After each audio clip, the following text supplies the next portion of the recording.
see the world in color. Sometimes it's black and white. But everything's not always going to be great. Sometimes it's just going to be alright. Well, alright.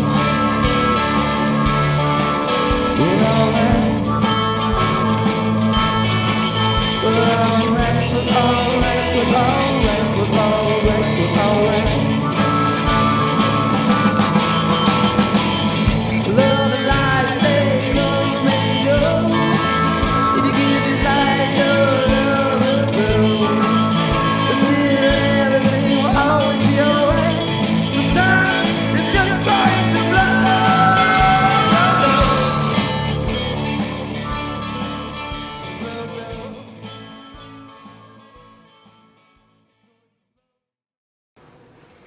Alright, so I got a job for you, should you choose to accept it. You probably won't. Is this going to be like that time you dared me to pick a fight with Jason Statham? I mean, I thought you could take him. That was a stupid plan. Or is this going to be like that time you dared me to recreate the cat juggling scene from The Jerk? Fuck. Yeah, I think they used stuffed cats in The Jerk. Yeah. Yeah, I think you're right. Where did you get those cats, by the way? There's a whole bunch of cats that just hang out down by the dumpsters at night. Okay, well, now's the part where we get you to the doctor. Yeah. Yeah. This isn't going to be like the Cloris Leachman thing, is it?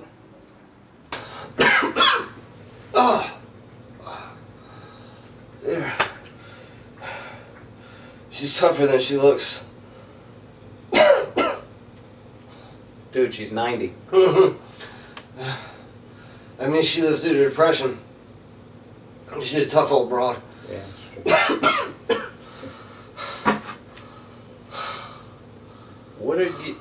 No, I think those are supposed to be frozen vegetables. Dude, peas are peas. Yeah. They got vitamins and shit. Just shut up. Here, use that. It's Ice House. It's cold. That was rough. Yeah. Yeah. All right, so what is it then?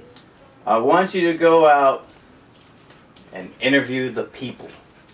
Okay. The masses. Yeah. And find out, here's the key, there are any movies based on video games that are worth it. Oh. Yeah. You owe me. Oh, man. Can I just go fight Jason Statham again? That would be less painful. Yeah, it might. But you promised. You owe me. Alright, well, looks like I'm off to the Baxter.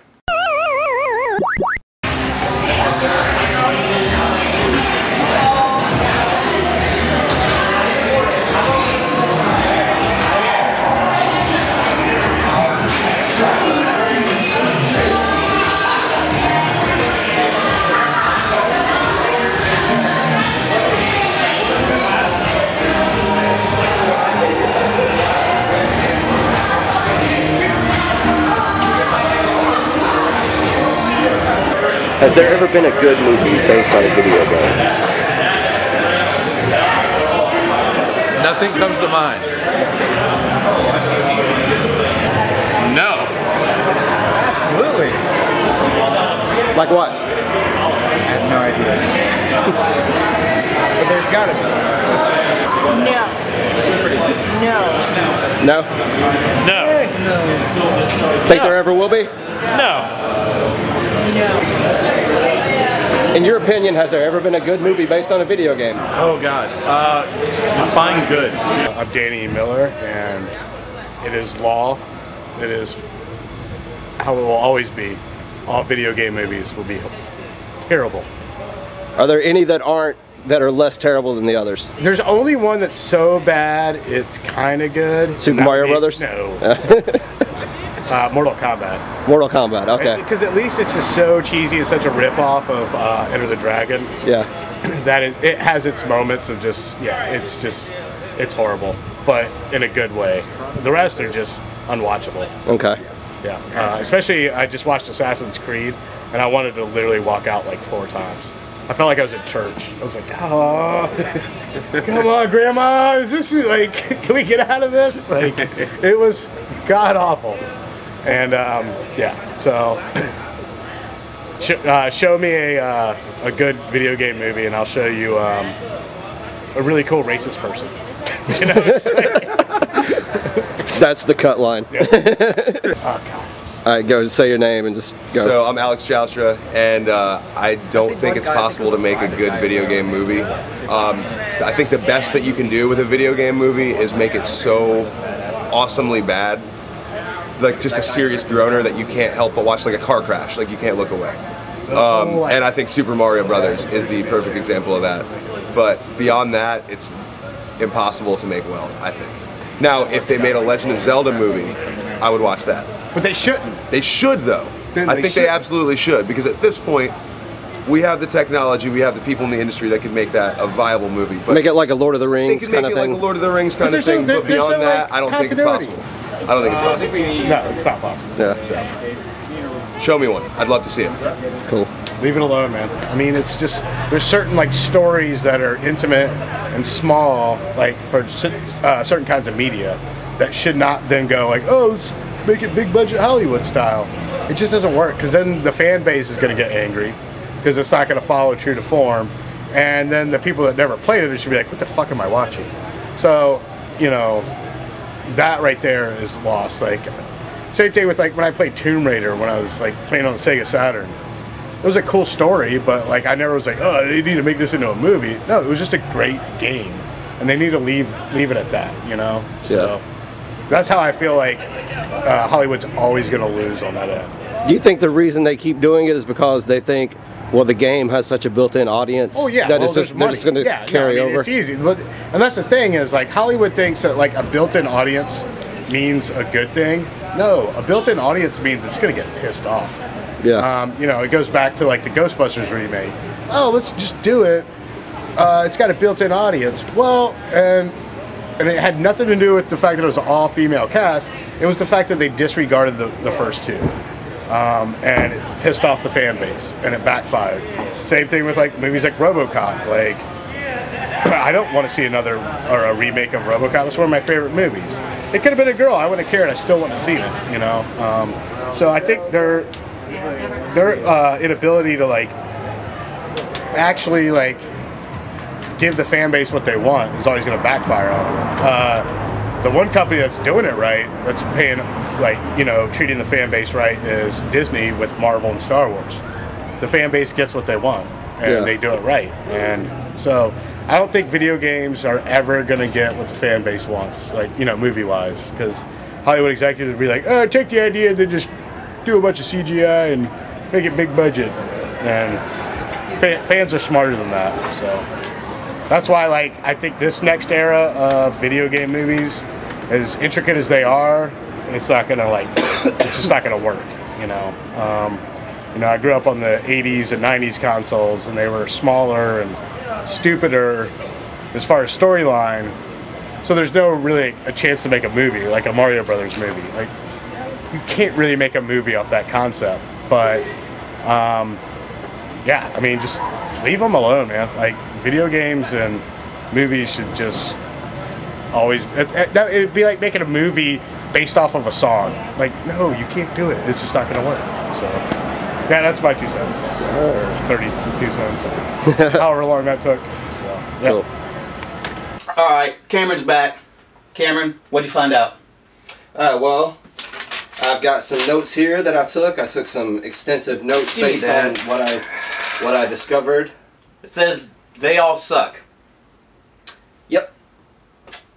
That was that's it. That was the consensus. All video game movies suck. I mean, think about it. We're talking Prince of Persia, Street Fighter, Doom. Yeah.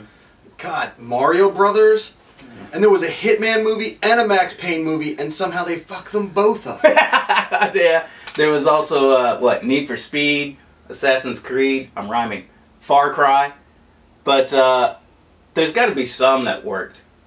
I did talk to a couple people who kind of dug Mortal Kombat, the first one. Mortal Kombat is a classic. We had some people who, you know, were defending the first Resident Evil movie. You know, that it wasn't bad. You know. Yeah. I know a lot of people dug Warcraft, the new Warcraft that came out. I was impressed saw with that? Warcraft. All right. Yeah, there you go. So they're not all completely bad. There are some, yeah. Tomb Raider. They Jolie. They didn't screw that up completely. Not completely. Yeah. So you know. So, but I feel like that's the best thing you can say. Like, the best video game movies made, the best compliment you can give them is they're not horrible. They're not horrible. You know? Yeah. So, I mean, I think that says a lot. That, like... B minus. That's, like, such a backhanded compliment. It's like, you're not horrible. Like, you're not Max Payne. You know? That's the best you can say. Like, that's the best a video game movie can hope for. Is, like, so better far. than Max Payne. So far. We have the... Dwayne Johnson is doing Rampage, which hopefully they just released they just released the plot synopsis for that online. Well, his Twitter account, like, he released kind of what the plot of the movie was. Yeah. And it's like, yeah, they just made the video game into a movie, it's going to be tongue in cheek. Yeah, it's going to be just like a comedy action movie, and it's Dwayne Johnson, and he's you know, he's on a big roll nowadays, so I feel like that might be the one that.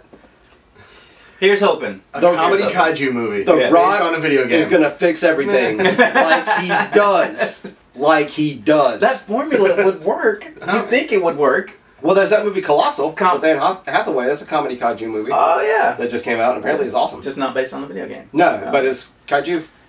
But it's got Anne Hathaway in it. Yeah. And she's on my list with Keira Knightley and Mila Kunis and people I'm with you on those, but like, I love Anne Hathaway. I think like she's a great actress. They're all talented. Yeah. They're just in, along with Scarlett Johansson, every other This is a whole other, this is another show. All right. This is another show. The actresses that Huru doesn't like. The reason we even brought all this junk up is we're trying to recommend video game movies. A couple of movies, and technically they're not video game movies. No. They're special.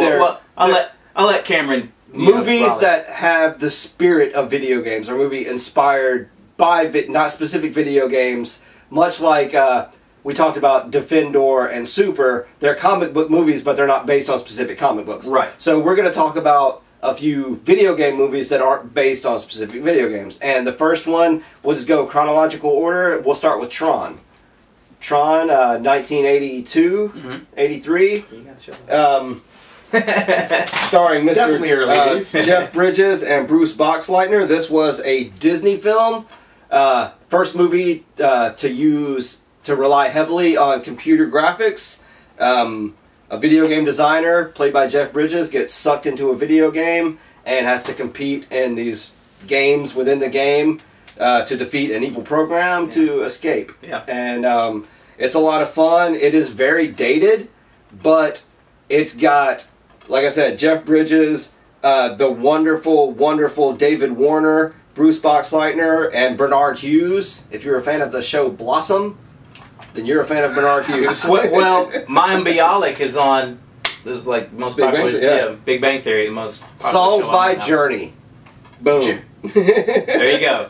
Yeah. Why didn't you tell me the songs were by Journey? I thought you were a big Journey fan. Yeah. I didn't know. Oh, okay. And also, not the biggest Journey fan. Songs by Journey. Yeah. He's lying, but okay. This is a solid movie. It's a lot of fun. Like I said, the special effects are dated, but when you're talking about like where we are with special effects in movies now, like everything starts somewhere. Like you can't take away how awesome the 1930s version of King Kong is, right? Because the special effects are goofy now. They're laughable, right? But at the time, that was groundbreaking, and like that's the way we're all huge Godzilla fans. Things get improved, yeah. And the old stuff, a guy in a rubber suit, yeah. You know. Also, random fact, yeah. Journey had an arcade game. That's true. Did they really? Yeah. Will Baxter get it? I don't know. Oh, that would be awesome. They got to get the Michael Jackson one though. So Tron, check it out. It's a classic. I feel like this is a movie everybody knows about, but maybe you haven't seen it in a while. If you want to see the sequel, not going to talk you out of it. Yeah. It is a sequel to Tron. It basically continues the story like 25, 30 years later.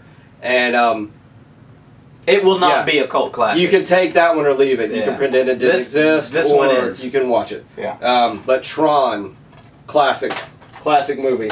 And moving on from Tron, continuing with early movies to utilize CGI, can't have a show without mentioning It's The Last Starfighter. You don't have to do that. I know, but I kind of like to do it. Oh, I kinda okay. like it. 'Cause it's like 3D. The Last Starfighter from 1984, starring Lance Guest, Mary Catherine Stewart, and Robert Preston.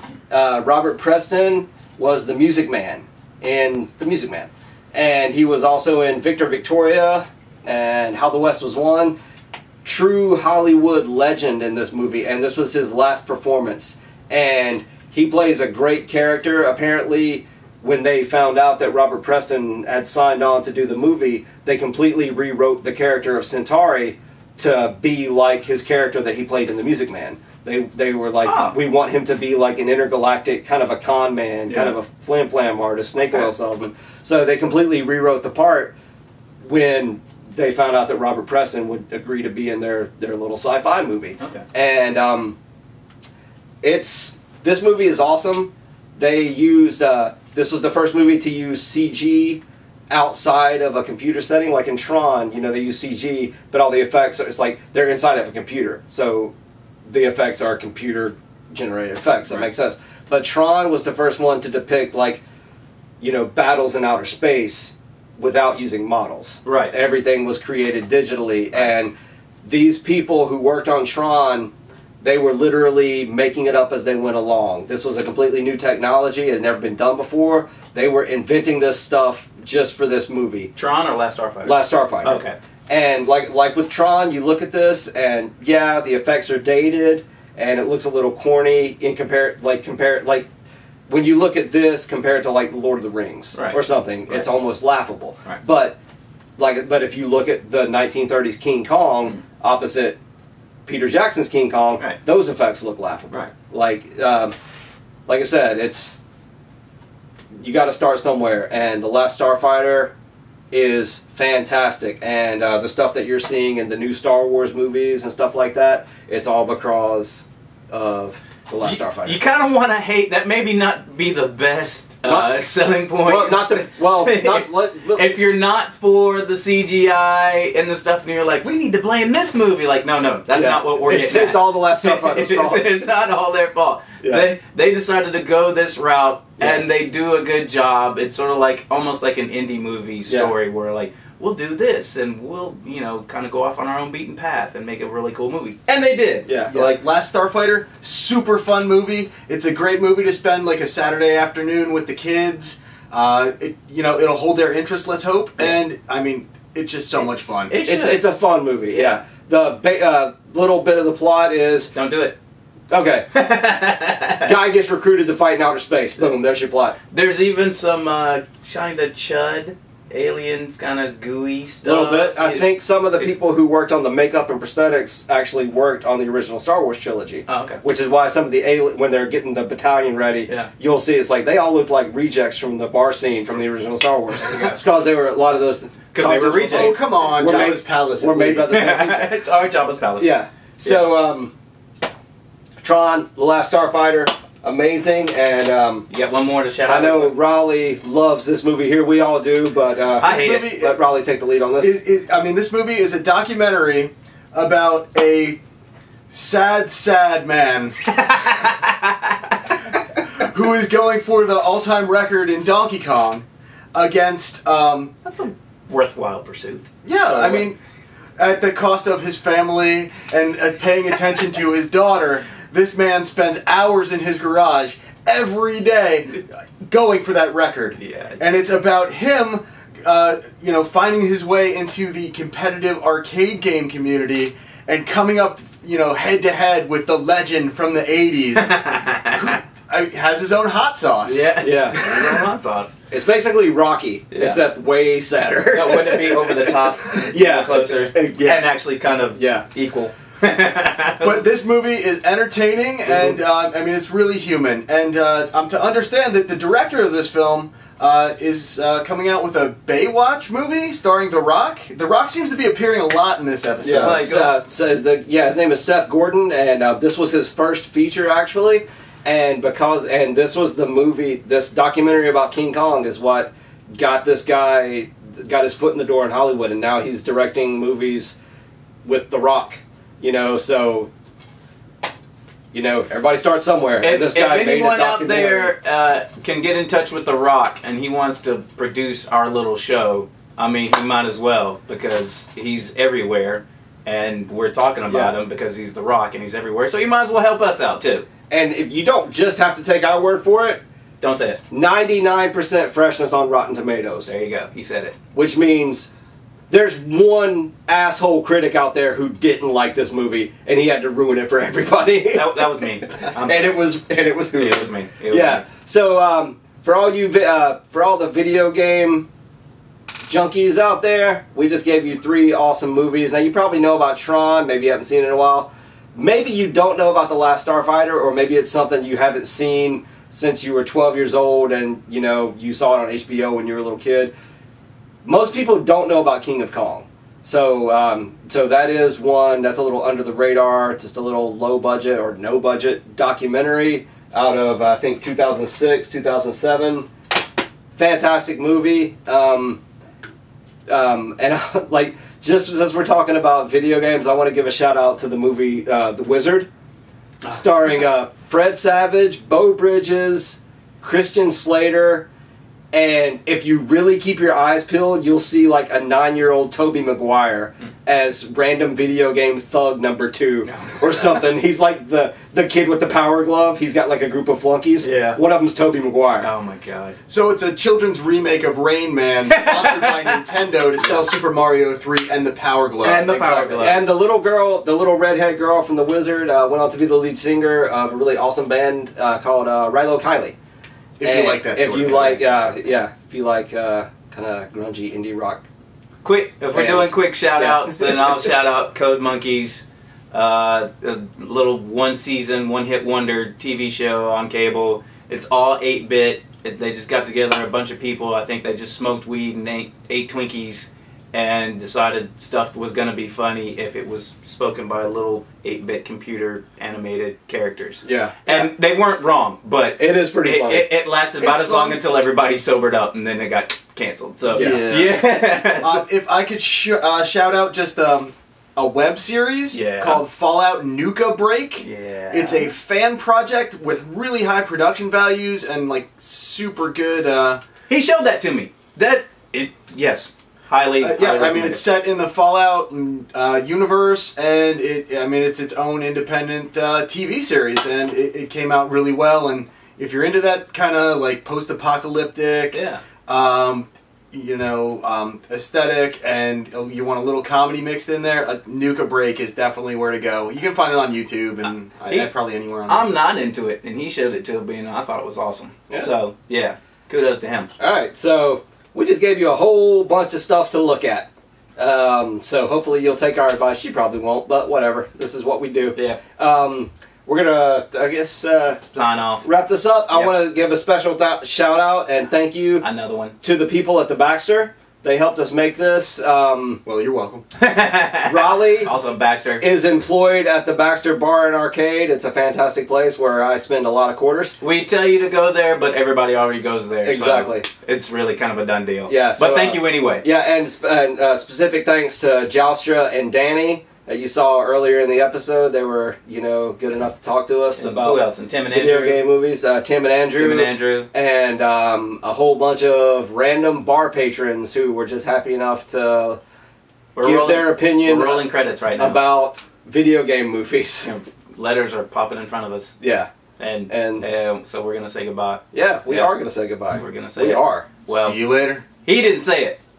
Who didn't say it? I fight for the users. He fights for the users. Perfect. Cut it off right there. That's what's up. Yeah. All right. No, so cut it off right there. Keep watching movies. Yeah. And keep playing video games. Just cut it off. And keep watching movies based on video Because games. like, dude, you freaking Keep playing video games based on movies. Keep eating cereal. Yeah, I see you. It's the Baxter Show. It's the Baxter Show. Tommy by The Who. Quadrophenia, Pinball Wizard, boom. Nice. Go video. I mean, the whole movie was a video. Well, yeah, it's pinball. It's not a video game. We're getting there.